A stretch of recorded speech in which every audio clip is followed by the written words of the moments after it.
한 주간도 평안하셨습니까? 이제 한낮의 가을도 가을이 느껴지는 푸르름이 더해지는 듯합니다.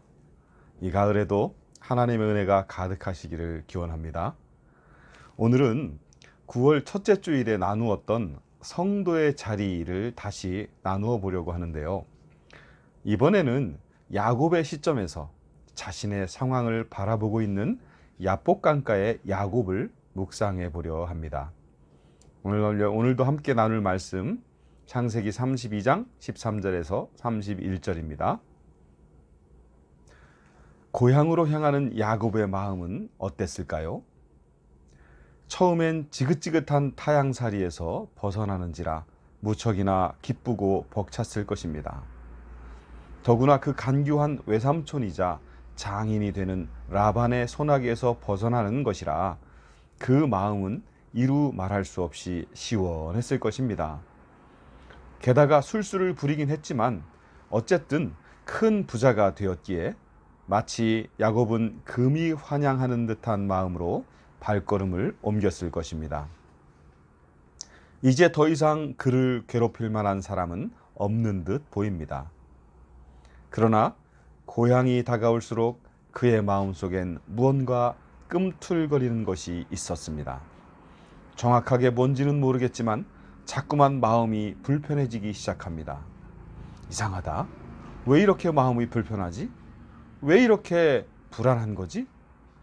그런 증상은 고향이 코앞으로 다가오자 더욱 심해지기 시작합니다. 기도를 해도 안 되고 찬송을 불러도 안 되고 하나님께 정성을 다해 제사를 드려봐도 그 불편한 마음은 사라지지가 않습니다. 그 즈음에 앞서갔던 정찰대로부터 불길한 소식이 도착합니다. 자신의 형인 에서가 야곱이 고향으로 온다는 말을 듣고 지금 군사 400여 명을 거느리고 오고 있다는 소식입니다. 이 소식을 들은 야곱은 순간 가슴이 철렁 내려앉습니다. 아하, 그렇구나. 내 형 에서 때문이었구나. 어린 시절 형의 장자의 축복을 가로채었을 때 에서가 야곱을 죽여버리겠다고 씩씩거리던 모습이 눈에 선하게 비춰오기 시작합니다. 그게 두려워서 고향을 등지고 떠나왔던 것인데 모진 세월 속에서 바쁘게 사느라 잊고 있었는데 야곱은 그제야 비로소 자신의 불안증의 원인이 무엇이었는지를 깨닫게 됩니다. 야곱은 약삭 빠른 사람답게 재빨리 계산을 해봅니다. 이러고 있다가는 정말 큰일 나겠군. 뭔가 수를 써야겠어. 야곱은 자신의 전 재산인 육축들을 세 등분으로 나눕니다. 그리고는 하루길씩 텀이 생기도록 하여 자기보다 앞서 보냅니다. 형 에서에게 화해의 선물로서 3번에 걸쳐 보내는 것입니다. 첫 번째 선물을 받고도 화가 풀리지 않으면 2번째 선물이 도착하고 그러고도 화가 안 풀린 것 같으면 3번째 선물이 도착하는 것이지요. 그렇게 수많은 양의 선물을 받고 화를 풀지 않을 사람이 어디 있겠습니까? 제 아무리 성질이 사나워도 그 정도면 화가 풀리지 않겠습니까? 바로 이런 계산이 야곱의 심중에 있는 것입니다. 하지만 야곱의 마음은 여전히 불안합니다. 불안증은 여전히 야곱의 마음 중심에서 야곱을 괴롭히고 있습니다. 야곱은 애써 진정하려 하지만 꿈틀대는 불안감을 억누를 길이 없습니다. 그렇게 사흘이 지납니다. 사흘째 되던 날 야곱은 고향이 바라다 보이는 야복강가에 드디어 도착합니다. 이때 앞서 보내었던 종들이 소식을 보내옵니다. 에서가 여전히 군사들을 이끌고 오고 있다는 것입니다. 야곱은 눈앞이 캄캄해지는 것을 느낍니다. 아, 이제 어떻게 해야 하나? 이제 줄 선물도 없는데, 이제 남은 거라고는 처자식들 뿐인데. 그래, 처자식들마저 마지막으로 보내자. 그래도 자기가 큰아버지인데 조카들과 제수씨들을 보면 마음이 좀 누그러지겠지? 야곱은 처와 자식들을 먼저 강을 건너 형 에서를 맞이하도록 보냅니다. 이제 야곱은 홀로 남게 되었습니다. 항상 짐승들의 울음소리와 일꾼들의 소리와 자식들의 떠드는 소리, 아내들의 이야기 소리로 번잡했던 자신의 삶이었는데 갑작스레 홀로 남게 되니 왠지 모르게 허전함과 외로움이 온몸과 마음을 휘감아옵니다. 게다가 날은 저물어 태양은 강 저편 지평선을 붉게 물들이며 넘어가고 있습니다. 야곱은 강 건너편 석양을 바라봅니다. 야곱은 이렇게 석양을 바라본 게 언제였던가 가물거리는 추억을 더듬어 봅니다.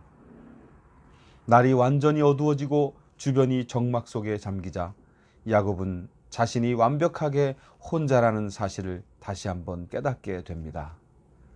아까 낮에보다 더 큰 외로움과 허전함이 그를 엄습합니다. 야곱은 그제야 무릎을 털썩 꿇습니다. 야곱은 지금 이렇게 혼자 있는 게 너무 싫습니다. 누구라도 곁에서 자신을 위로해 주었으면 하는 생각도 합니다. 무엇보다 견디기 힘든 건 날이 밝으면 이제 어떡하나 하는 불안감입니다. 형이 아직도 화가 안 풀려서 나를 죽이려 하면 난 어떡하지? 이때 야곱은 깨닫습니다.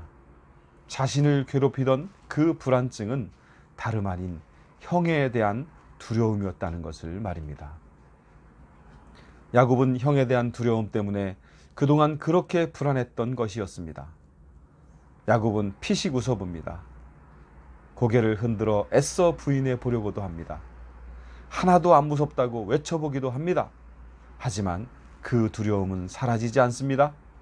자신이 알고 있는 방법을 다 동원해 보지만 두려움은 사라지지 않습니다. 야곱은 절망하기 시작합니다.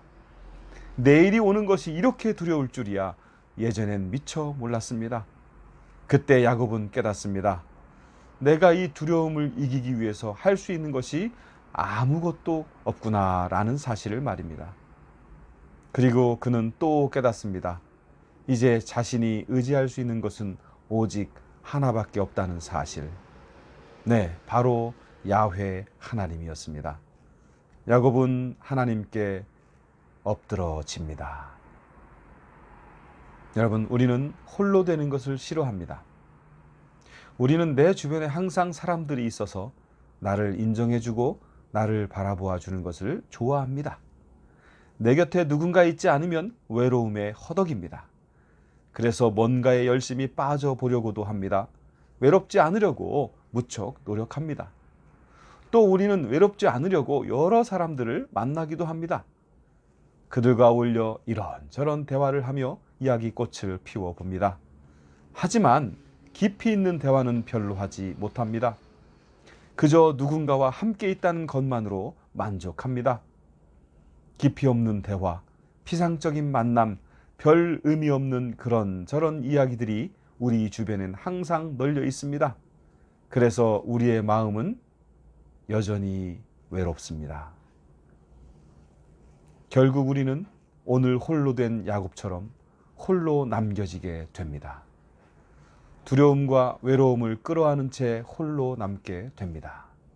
그러나 여러분, 하나님은 우리가 홀로 남게 될 때를 기다리고 계신다는 사실을 분명히 알아야 합니다. 하나님은 야곱이 두려움과 외로움을 끌어안고 홀로 남게 되었을 때 바로 그때 임재하셨습니다. 오늘 본문에 나오는 야곱은 그의 인생 중에 두려움과 외로움이 가장 큰 때를 지나고 있습니다. 하지만 하나님은 바로 이 때를 기다리셨다는 듯이 야곱에게 임재하고 계십니다. 성도 여러분, 오늘 야곱은 두려움과 외로움의 자리에서 한 걸음 더 나아가 고독의 자리에 서 있습니다. 외로움과 고독은 같은 것입니까? 아닙니다. 이 둘은 차원이 다릅니다. 사람이 외로움에 빠질 때는 자기 자신을 똑바로 볼 수 없습니다. 자기가 어떤 존재인지, 자기가 지금 하는 일이 무엇을 의미하는 것인지, 자기의 인생이 어떤 의미와 목적을 가지고 있는지 전혀 깨닫지 못합니다. 그러나 고독함은 다릅니다. 고독은 우리로 하여금 자기 자신과 직면하게 합니다. 자신이 어떤 존재인지를 보게 합니다. 자신이 지금 무엇을 왜 하고 있는지 깨닫게 됩니다. 자신의 인생 중에 지금 현재가 어떤 의미인지를 알게 합니다. 왜 이러한 차이가 나게 됩니까? 바로 인간이 고독의 자리에 서게 되었을 때 비로소 하나님의 임재가 시작되기 때문입니다. 하나님의 임재가 시작되면 어떤 일이 일어나게 됩니까? 그때 비로소 자기 자신과 직면하게 되고 그때 비로소 하나님을 직면하게 됩니다. 이렇게 자신과 하나님을 직면하게 되면 어떤 일이 일어나게 될까요? 그때 나를 괴롭히던 두려움과 걱정과 근심, 내 신앙과 인격 성장의 발목을 잡던 여러 가지 상처로부터 자유함을 얻게 되는 것입니다. 오늘 야곱은 바로 그런 고독의 자리로 나오게 된 것입니다. 그래서 야곱은 밤새도록 씨름하게 됩니다. 수십 년간 제대로 보지 못했던 자신의 추한 모습과 직면하게 되었을 때 그는 인정하고 싶지 않았을 것입니다. 자기가 가지고 있는 형에 대한 두려움은 지극히 작은 문제라는 사실을 깨닫게 되었을 것입니다. 그보다 더 큰 문제는 바로 변화되고 성숙되지 못한 자기 자신의 모습이라는 사실을 깨닫게 되었을 것입니다. 하나님은 밤새도록 야곱에게 임재하시어 야곱으로 하여금 자기 자신과 직면케 하셨을 것입니다. 야곱은 자신을 직면하고 하나님을 직면한 이 놀라운 영적 경험을 기념하기 위해 그곳의 이름을 브니엘, 즉 하나님의 얼굴이라고 부르게 됩니다. 야곱은 밤새도록 영적인 체험을 한 후 비로소 형 에서 앞에 나갈 수 있었습니다. 아침 해가 찬란하게 야곱의 등 뒤에서 비춰오고 있을 때 야곱은 절뚝거리며 에서에게 다가갑니다. 그의 절뚝거리는 모습은 다름 아닌 야곱이 직면한 자기 자신의 상징적인 모습이라 할 수 있습니다. 다 아는 것 같았지만 실제로는 자기 자신도 하나님도 아무것도 알지 못한 채 절름발이로 살던 모습, 바로 절름발이 인생의 상징적인 모습인 것이지요. 하지만 실제로 야곱은 이 사건 이후로 변화된 삶을 살아가게 됩니다. 성도 여러분, 홀로 되는 것을 두려워하지 마세요. 외로움을 두려워하지 마세요. 거기서 한 걸음 더 나아가 고독의 자리로 나아가세요. 외로움의 자리를 고독의 자리로 승화시키세요. 그래야만 나 자신의 모습을 깊이 있게 바라볼 수 있으며 동시에 내게 임재하시는 하나님의 모습을 발견할 수 있기 때문입니다. 그러므로 우리는 오늘 묵상을 통해 성도의 자리는 곧 고독의 자리이기도 하다는 것과 그 영적 고독의 자리는 바로 하나님이 우리를 만나기 위해 준비한 자리임을 깨달으시고 우리가 살아가면서 때때로 다가오는 고독의 시간들을 브니엘의 자리로 만들어 가시는 복된 성도의 삶이 되시기를 진심으로 기원합니다. 잠시 기도합니다.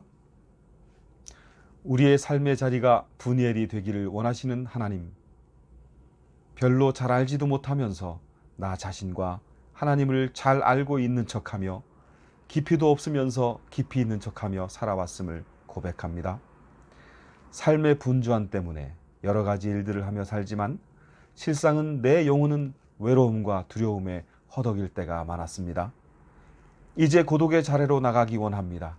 거기서 나 자신의 여러 모습들을 깊이 있게 발견하게 하시고 내게 임재하시어 나와 교제하기 원하시는 당신의 모습을 발견하길 원합니다. 그리하여 내가 무엇에 우선순위를 두고 살아야 하는지 깨닫고 주님, 당신과 날마다 동행하는 나의 삶이 되게 하소서. 주 예수 그리스도의 이름으로 기도합니다. 아멘.